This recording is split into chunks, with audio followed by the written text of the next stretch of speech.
A boy goes missing in broad daylight from a suburban street in Perth. A frantic search ensues, but no one seems to have seen a thing. It's every parent's worst nightmare. 11-year-old Gerard Ross disappeared as he walked to the local shops. Yeah, 496 receiving. It is unbelievable that he vanishes and no one has seen him leave. Gerard, we love you and don't lose hope. It's the murder mystery that's gripped the state of Western Australia for 25 years. Today's $1 million reward, hoping to breathe new life into the mystery. With your help, we can bring Gerard's killer to justice. Do you think that what you saw may have been the abduction of Gerard? Definitely. Definitely. I'm positive now.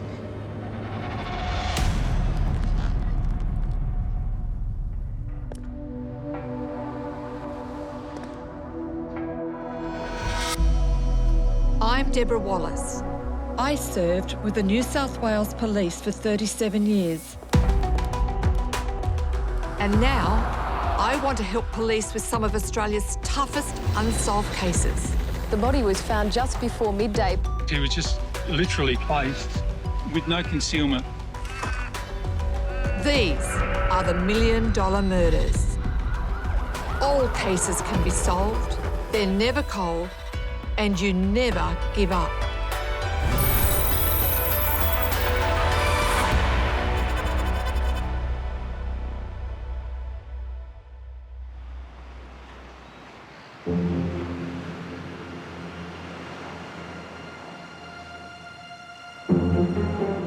I've come to the beautiful coastal town of Rockingham, 45 minutes south of Perth. It's the perfect place for a good old-fashioned beach holiday. The white sands lapped by the incredible crystal clear waters of the Indian Ocean.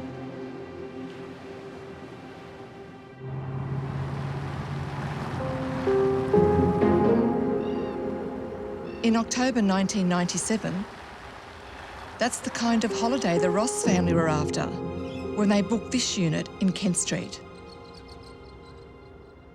We picked it because it was close to the city and, you know, it was ideal, it was near the beach. So that's why we chose that one. Cyrese and Stuart Ross had driven 1,300 kilometres from the West Australian outback with their 3 children. Malcolm, 13, Beth, 8, and Gerard, 11. Completely the comedian in the family. He was the funny one. Yeah, I know that. You know, he'd do anything to make you laugh. Digging into the bickies, I think. When he was doing the dishes, he would put the foam round his mouth to make you know, a beard.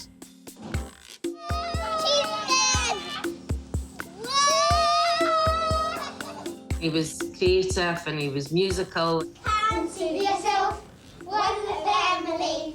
He was in drama at school. Loved to draw. He was very talented at drawing. And for a school project, he made a book about a sock. And we got it printed. It was really good. Stuart brought the family out to Western Australia from their home in Scotland, and he was working as a mining engineer at Newman in the Pilbara.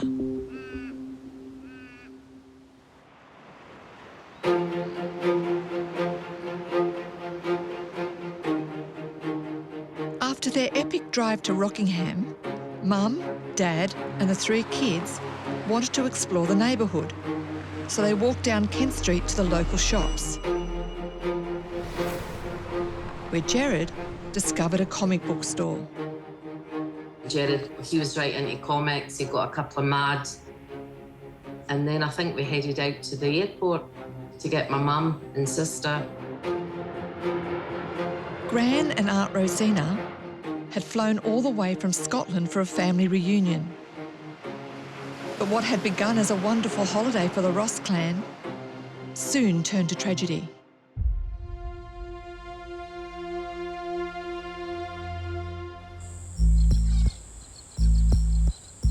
The day started off well enough. While the extended family tucked into breakfast inside the Kent Street holiday unit, Stuart worked on the family car in the driveway. I was fitting the seats. 2 seats for the car, for the Discovery. And I was fitting them in the morning. And that was when Malcolm and Gerard went to the shop. They were getting a wee bit high, you know, just excited, and I had made the suggestion, you know, maybe walk along to get, you know, going to the comic shop that was there. Gerard had already marked out the comic book store as his favourite place in Rockingham. It was only an 800-metre walk straight along Kent Street, and the boys knew the way. Malcolm was 13, Gerard was going to be turning 12, so and I thought they'd be okay to go to the shops themselves.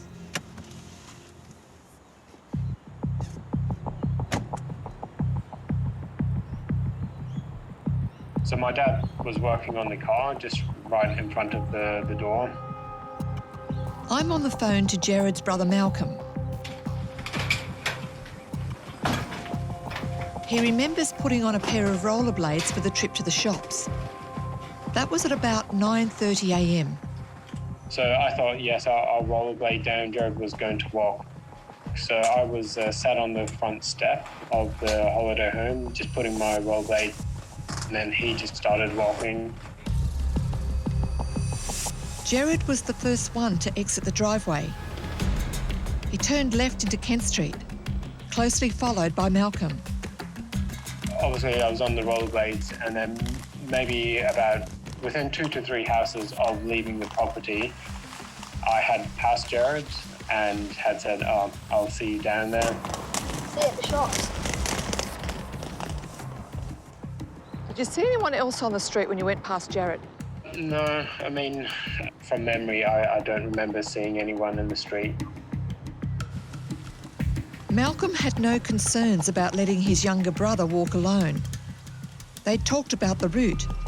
Straight down Kent Street, right on Flinders Lane, and then into Churchill Park, right opposite the comic book store. We were going to meet each other at the park and then go to the comic book shop. And then there's also like a 20-cent gum machine. So we had found this, which was broken, so you could actually turn it and you get the free gum.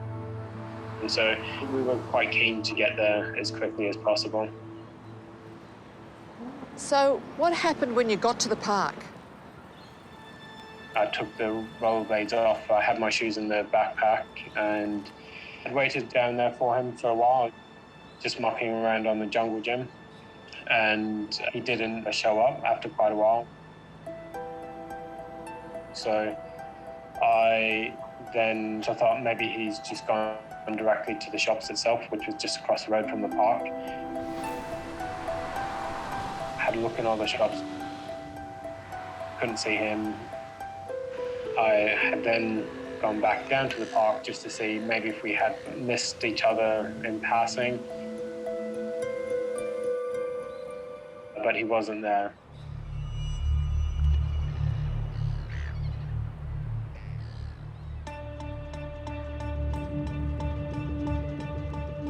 I went straight back home and told Mum and Dad that he wasn't there.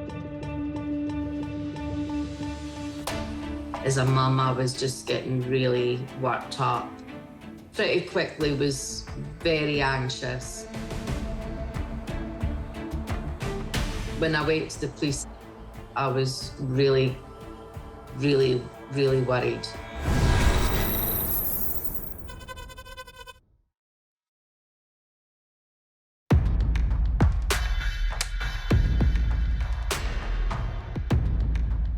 One October morning in 1997, 11-year-old Gerard Ross vanished as he walked to the Rockingham shops to buy comic books.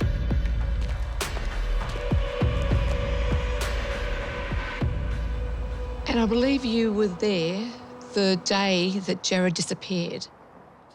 I was actually the officer in charge at Rockingham Detectives on the day that he disappeared, yes. Greg Balfour was the primary contact for the Ross family as the drama unfolded. When I first engaged Stuart and Cyrese and the kids, they were obviously very distraught. Deep down inside, they sensed that something bad had happened to him even then. The more the police learned about Gerard, the more concerned they became. Gerard was the kind of kid that wouldn't flippantly go off with strangers. He was quite cagey about people he didn't know. It was very clear that Gerard had run into trouble on his way to the comic book store. The police put out a media alert. The shops are just 800 metres from the holiday unit, but Gerard never made it.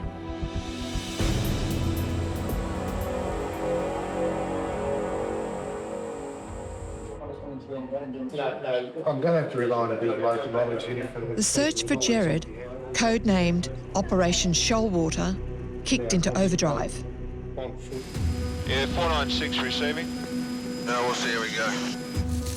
170 SES volunteers and 60 police cover new ground. And we have quite a few teams with police officers saturating that area. We had water police, we had mounted police, we had police on motorcycle trail bikes searching the area for Gerard. A primary focus of the search was Kent Street, where Gerard was last seen by his brother Malcolm See at the shops. as he passed by on rollerblades. Had Gerard been snatched and taken into a home? Homeowners on Kent Street were questioned. So were shop workers. What were your movements during Tuesday, October the 4th? The search intensified. Day 5 of the search for Gerard Ross. The circumstances certainly indicate that he's been abducted. And until he could be found, no one felt safe.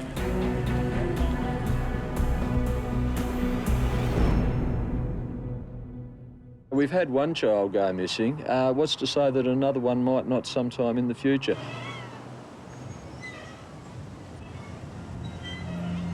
Families in the tight beachside community held their kids a little closer. I think everyone's a bit frightened. Even I noticed yesterday around the local schools, more parents are going to pick their kids up. We really like the area because it's close to everything, but now we're sort of thinking about maybe we might shift because, well, we've got 5 children and one's sort of 12 years old.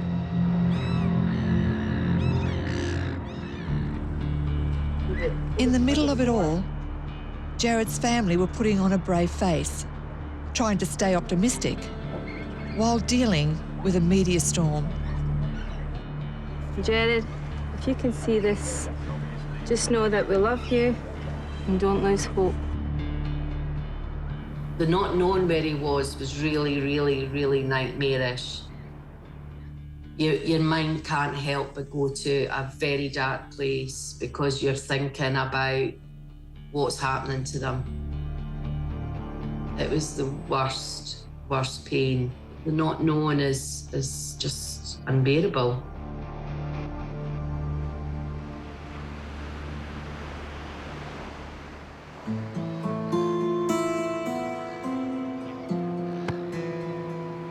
The agony continued for 14 days.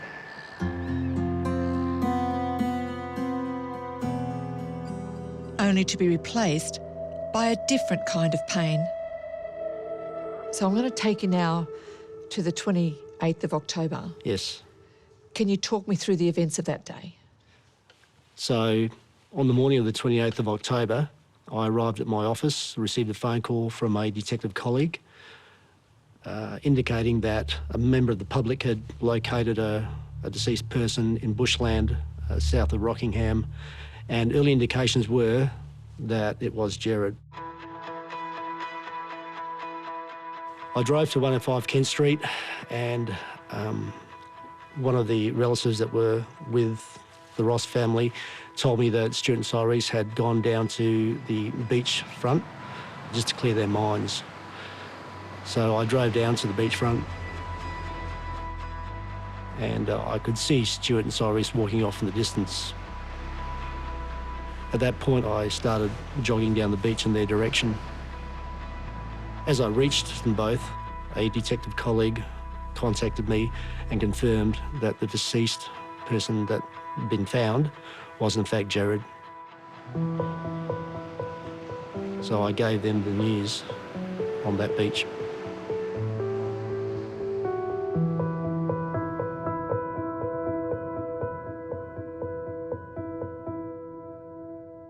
Sometimes those moments just go because they're traumatic. Yeah. So you don't remember, it's like a bit of a memory blank there. And I don't remember anything else. That's as much as I can remember about that day. Don't know about you. The same. I remember walking along the beach and the two police coming up, but I can't remember what they said. I'd come to know the Ross family. At the time, I was a young father. I lived in the Rockingham community. I had to stay there and personally witness their grief. It really reinforced the frailty of human life and just the evil that some people can do.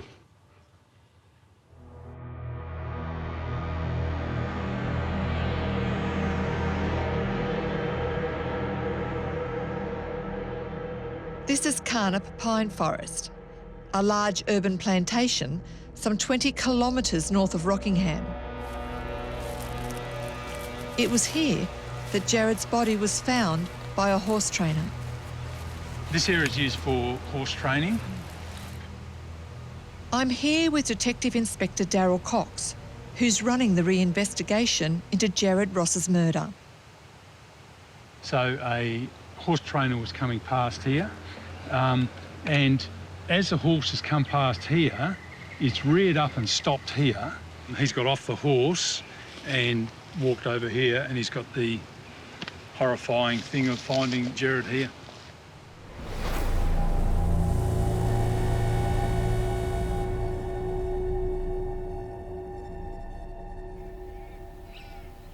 The pine forest is off limits to the public nowadays. But in 1997, it was open access.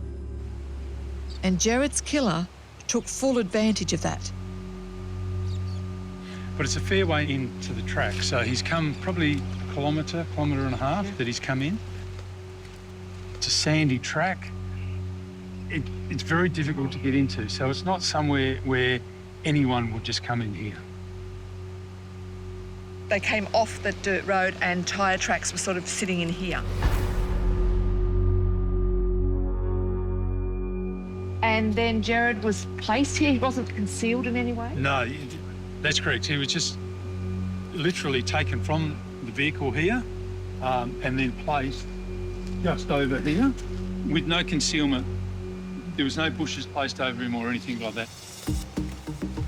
I get a sense of a bit of panic in that I've got to get in, pull up and get him out. Because otherwise they could have gone further into the bush where he may never have been found. That's right. If he was 50 metres through there, very, very hard to know whether he would ever been found.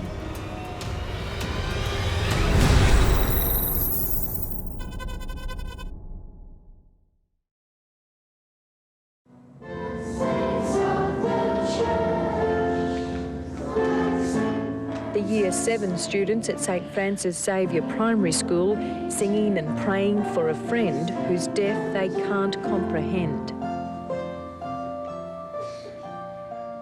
We light a special candle for Gerard, a reminder that Gerard is now safe with Jesus in heaven. It's been over 25 years since Gerard Ross was murdered in Rockingham. But Detective Inspector Darryl Cox and his team Critical item is a New York Yankees hat. Haven't given up on finding Gerard's killer. It's so extraordinary, isn't it, that a young boy just vanishes off a street in broad daylight. It is unbelievable that in a suburban street that he's seen outside number 99 Kent Street and then vanishes, and no one has seen him leave. Malcolm Ross, Gerard's brother, See at the shops. is very important to the timeline, and he last saw his brother in Kent Street. What happens after that? Malcolm has continued to rollerblade along Kent Street. We've seen him on CCTV at the Gulf service station.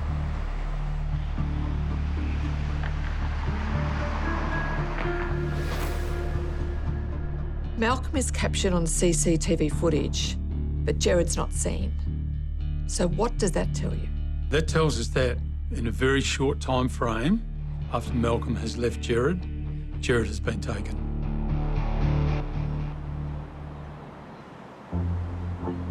This is an opportunistic killer. Gerard, Malcolm and the Ross family had only been in that location for 3 days. So this killer has driven down or been in that area and just made the split-second decision to take Gerard. It's been said in unsolved cases that the answer may already be in the files. What do you think about that? There's been at least 10,000 reports from the public. It's very likely that the answer is in the files. One name in the files is Rose Jurek. She was a Kent Street resident in 1997. She lived down the road from the holiday house at number 74.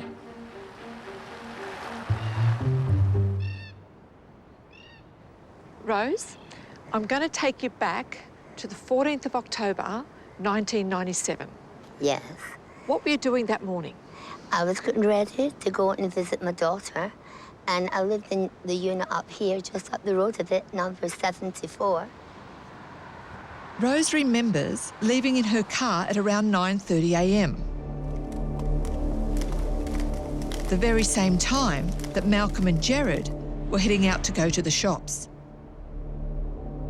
And I came down to 68 here, and I saw a car parked just here on the grass. And there were 3 people there. At first, I thought it was an argument.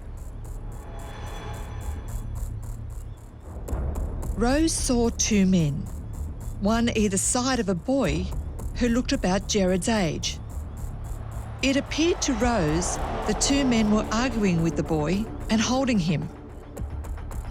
They were standing between the car on the grass verge and the house at number 68. And it looked like some sort of a shuffling. So you saw some like scuffling and shuffling going on. What'd you do then? I slowed down and I looked at them, and they just stood still. So I went down to the intersection down the road a bit, and I stopped. Where did you stop your car when you reversed back? Oh, just where your car is over there, Debbie. That's where I parked my car. And I looked in the rear view mirror and I saw them standing here with a boy. And they stopped touching him and they glared at me. And I said, no, something's definitely going on. So I reversed back and I came up right up to nearly where they were standing, and they stopped the shuffling and stared at me. That's when Rose got a much clearer view of the 3 people. Can you describe them at all? One had dark hair and the other one had a light browny colour hair. And the person in the middle had a blue cap on and dark hair. Rose's recollection of the boy wearing a blue cap is crucial. because Gerard was wearing a distinctive blue Yankees baseball cap when he went missing. How old were they? I think one was in their 30s, I'd say about 38. Other one about early 40s. And the age of the boy? He looked like 11 or 12-year-old. You know when you said you drove past and they stopped and looked at you, did they look directly at you? Yes. They looked right at me, but the smaller person wasn't facing me. The other two at each end, they were looking at me and they stopped. And they were just looking to see what I was going to do. And I said, I don't know, maybe it's nothing. And I drove off. And I went to Mandurah, 20 minutes away, to visit my daughter. And it was in my mind all the time, something was going on there. And she said, you better call the police. So I called the police when I got to her house. So Rose called Mandurah police at 10 a.m, well before Malcolm raised the alarm with his parents. And before Gerard was reported missing to Rockingham police. Can you describe the car that they were in? I can't remember the make of the car, but it was like a burgundy colour, a dark red burgundy colour. And I think it was a hatchback. Do you think, in hindsight, that what you saw may have been the abduction of Gerard? Definitely, definitely. I'm positive now. I just wished I had stopped and asked them what was going on, but I didn't, you know.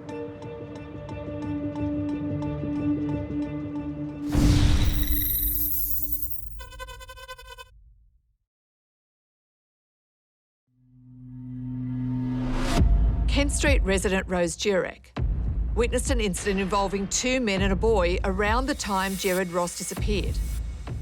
Rose's testimony raises the prospect that two assailants may have been involved in abducting and murdering the 11-year-old. She had in fact reported this sighting and this incident to police before Gerard's parents had reported him missing. Kristen Shorten is a journalist who's been covering the Gerard Ross murder for over 10 years. I know police took her information very seriously, and they certainly regarded her as a credible witness. The problem was, Rose's report was not acted on immediately. About a week later, the police came to my door and they were looking to see if anybody had seen anything that day. And I said, I've already told the police in Mandurah. So they took me to the police station here and I gave them a report here in Rockingham. It appeared that Mandurah police had not passed on Rose's initial report. So police had to play catch-up. We saw in the rear vision mirror there was a bit of an altercation occurring between two people at that vehicle, and she also noticed there was a small child involved in that altercation. She actually spent 5 days with detectives prior to Gerard's body being found, helping them with their investigation, trying to formulate confits, visiting car yards, trying to identify vehicles. She visited a hypnotherapist to try and jog her memory, all of these sorts of things to try and identify those two men with the vehicle.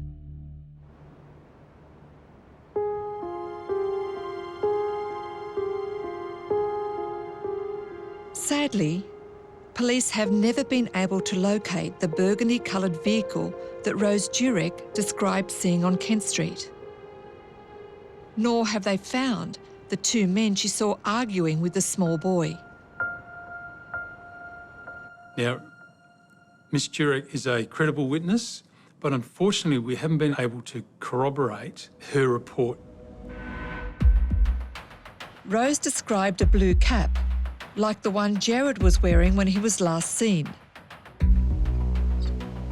And when Gerard's body was found in the pine forest, just one item of clothing was missing. The only thing that was missing is his New York Yankees blue cap. That's really critical because someone may have even kept that as a trophy. That's correct, yes.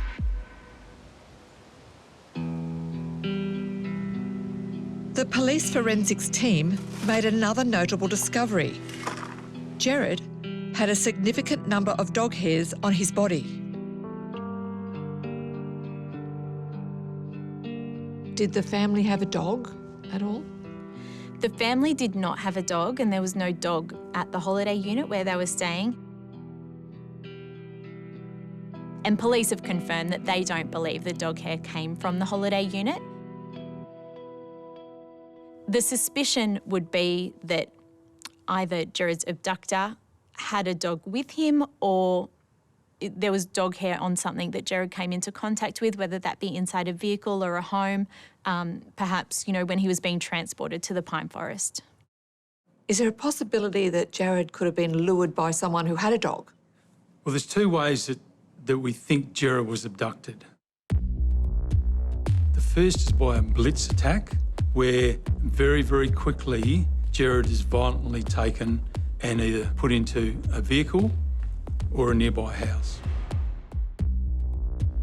The other is by being lured by a ruse or deception into a vehicle. That obviously would take a little bit more time, but that is one way that we are thinking that Gerard may have got into a vehicle, and that could have been someone with a dog. In an attempt to identify the killer or killers, West Australian police spent a lot of time developing a profile with the help of Britain's National Crime Agency. The NCA had really helped them narrow their focus to a special type of offender, and that was a psychopath. The type of killing that had occurred in Gerard's case was something that only someone at a very high level of offending would be capable of committing.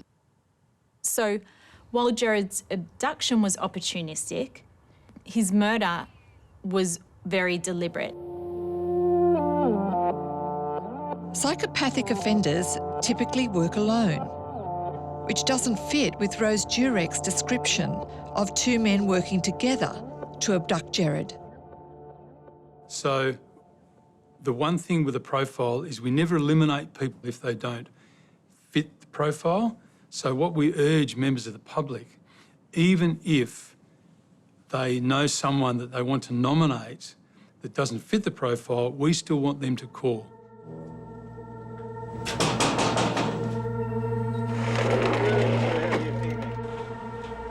Do you think it's possible you may have already had contact with the killer? There's a very good possibility. We've interviewed 900 suspects. There's a very high possibility that we've already interviewed the killer.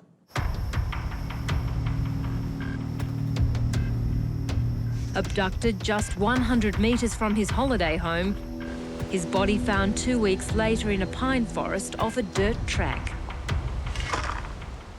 Police say investigations still centre around a number of suspects who don't have an alibi the day Gerard was abducted. Police did launch a series of dawn raids a week after Gerard's body was found. By that point, they had a list of hundreds of suspects that they were trying to work through. They searched the houses, the yards, the vehicles, and of course they were looking for Gerard's missing New York Yankees baseball cap.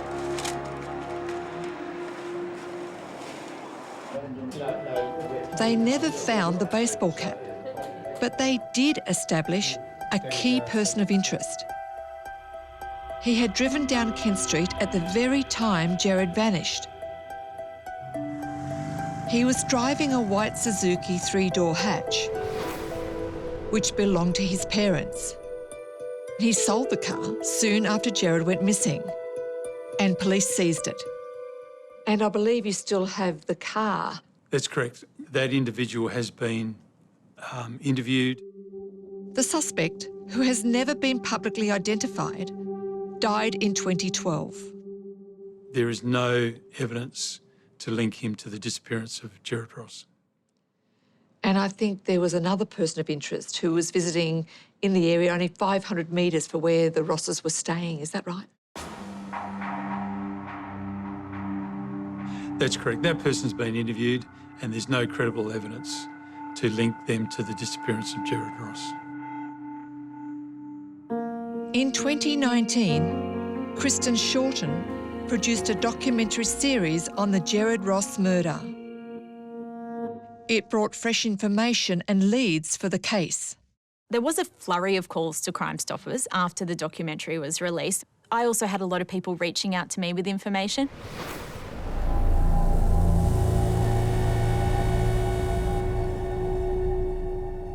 One of the most significant leads that I received was from a former emergency ward nurse at the Fremantle Hospital who said that a patient had made this chilling confession to her back in the late 90s that they knew who had killed Gerard Ross. I checked with Detective Inspector Darryl Cox about this. The police chased down the lead and spoke to the man who'd been named as the potential killer. He was subsequently eliminated from the police inquiry.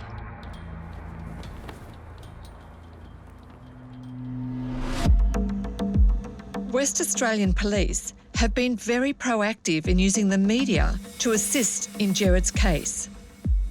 But some aspects of the investigation have not been made public. Gerard's cause of death has never been released to the public. Can you tell us why? That's an investigative strategy which we use for all homicide investigations, and that information is only known by the investigation team and the killer. So that's information that we keep to ourselves until we interview the killer.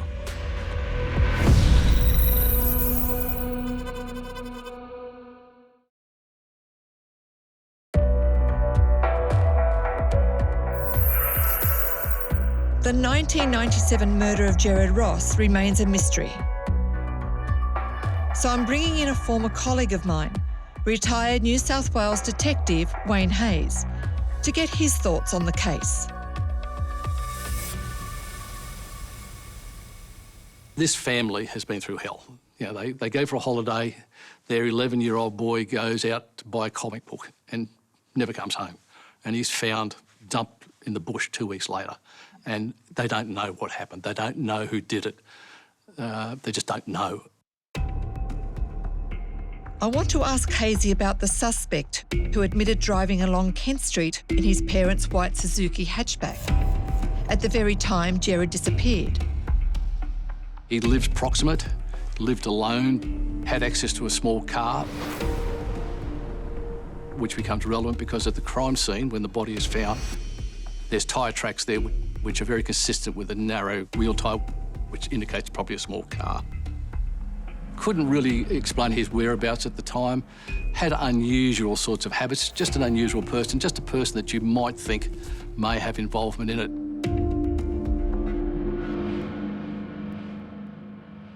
Is he completely in the clear? I would suggest not. The West Australians, and rightly so, have been very circumspect in telling us the cause of death, the type of injuries, or whether there's been a sexual assault. But whatever they've got allows them with the body or the car or a crime scene to match exhibits DNA, fingerprints, clothing, threads, whatever, to it. Now, it would appear probably at this stage they can't find anything in the car that matches anything, but equally he cannot be eliminated as not being a person of interest. There is one potential witness that may have seen Gerard abducted, and that's Rose Gerard. And I saw a car parked just here on the grass. So the similarities we have is the location, tick. Yep. The time, tick. Yep. The date. The date. Yep. The age of the boy. Yep. And the fact that there's a blue cap mentioned. Yep.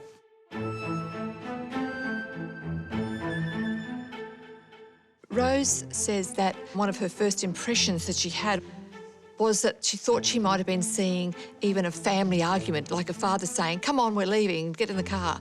Could that be possible as well? Most certainly. Very, very common, parents arguing with kids. So certainly I'm guilty of that one.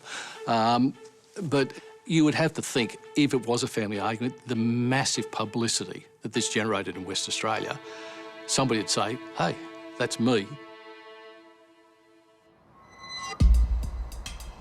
Rose describes 2 assailants.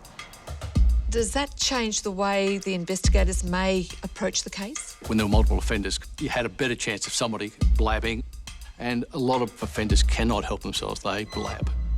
Despite that, Wayne says he tends to agree with the conclusions of the profilers at Britain's National Crime Agency, that the offender was a psychopath who acted alone.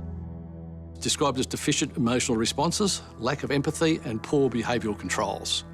Has persistent antisocial deviance and resultant criminal behaviour. So somebody that is a very unbalanced person that wants to hurt somebody. Is it likely that person would have committed other murders or similar horrific offences? It's highly possible. This could have been the first one. There could be some before and more since. And yet the West Australians say that they really have nothing on their books that matches this.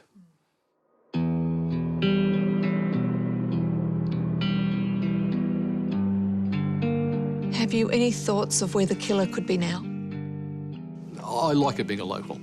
We come back to the fact that it's an opportunistic abduction. The fact that you've got to know there's a pine forest there, you've got to know it's remote as far as there's unlikely to be many people around. I think it's a local that hasn't got a lot of time. Yep. And has local knowledge.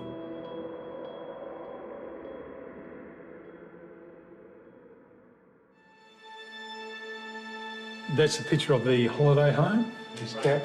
That's critical for the investigation.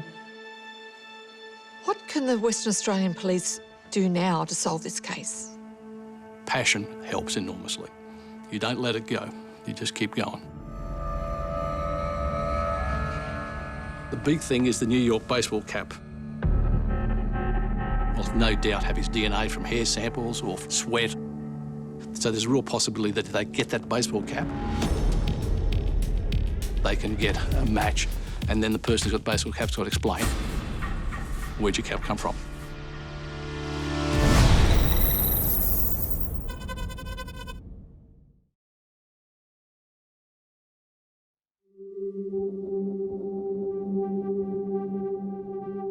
When I was in Rockingham, I spoke with Gerard's brother Malcolm, but I want to hear more from Malcolm about Gerard. He kindly agreed to talk to me from Doha, where he lives. Thanks for making time for me today, Malcolm. Not a problem. Can you tell me about your relationship with Gerard? We were just over a year apart, so we would, because we're such a close age, we'd be playing together all the time.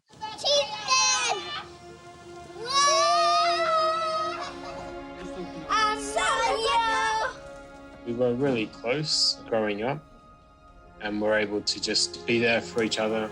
Get some sense into you. He was really talented, an artist and entertaining, and Maybe I know that. he was just always fun. So we've lost that personality.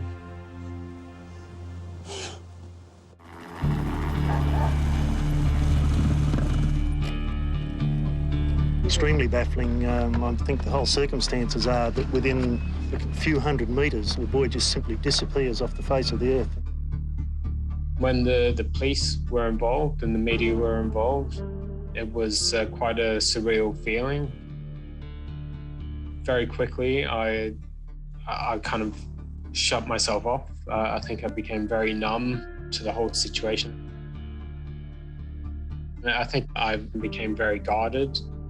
Maybe like a protection mechanism, trying to hide myself from the reality, what could have been, and what actually was the case.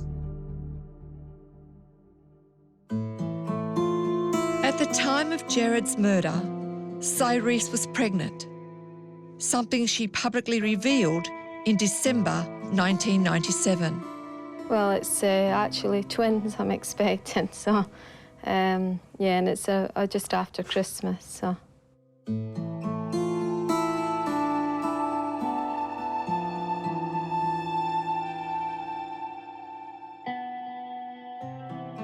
When they were born, kind of redirected our attention. It kind of distracted us from what was going on and what had happened with Gerard. The responsibility of the family was put on their shoulders. Without them, we wouldn't be here. Our family has been able to stick together and be loving and caring because of the girls. In 2002, Stuart and Cyrese took the family back to Scotland to live. It was me that instigated going back. Stuart was a bit reluctant, but it just felt good to be back with my family, my sisters, my nieces, you know, my nephews and stuff like that.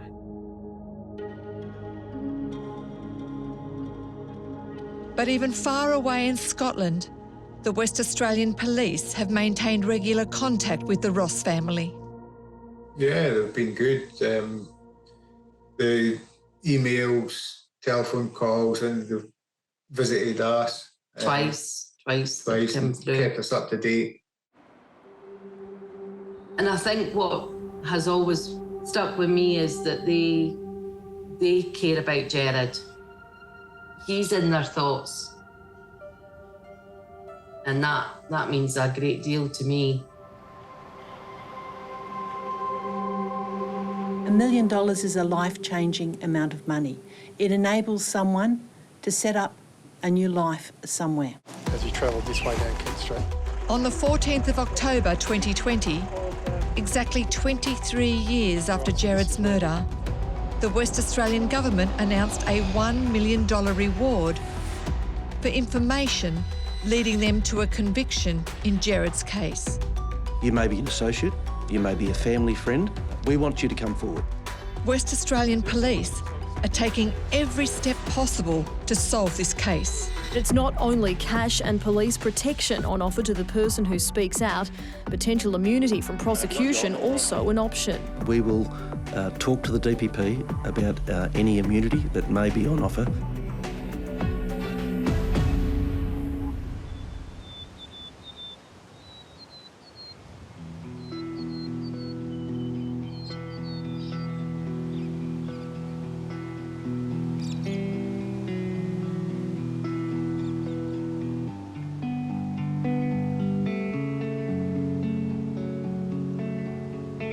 Why is it important to solve a case like this after so many years? It's important for us to solve this case for the Ross family. Gerard was 11 years old when he disappeared. He would be 36 years of age today. The Ross family have missed out. Living day to day, knowing that Gerard's not here, is hard. It's something that you carry with you all the time. And I just think, what if? He's in my heart, he always will be, but it's hard. It's not affected me personally, how I became the person who I am just now. I would have been a completely different person. He'll never get over the loss of Gerard. But the great news for Malcolm is Rupa. She's the love of his life, and they recently married in New Zealand. These are happy times, but the Ross family will never stop their search for answers. Hard as it is, we would like to know the truth, you know, why they took Gerard. Regardless of how long ago it was, any information is valuable just to help investigation. Hopefully they'll watch it, and this will be the thing that will help. Can only hope.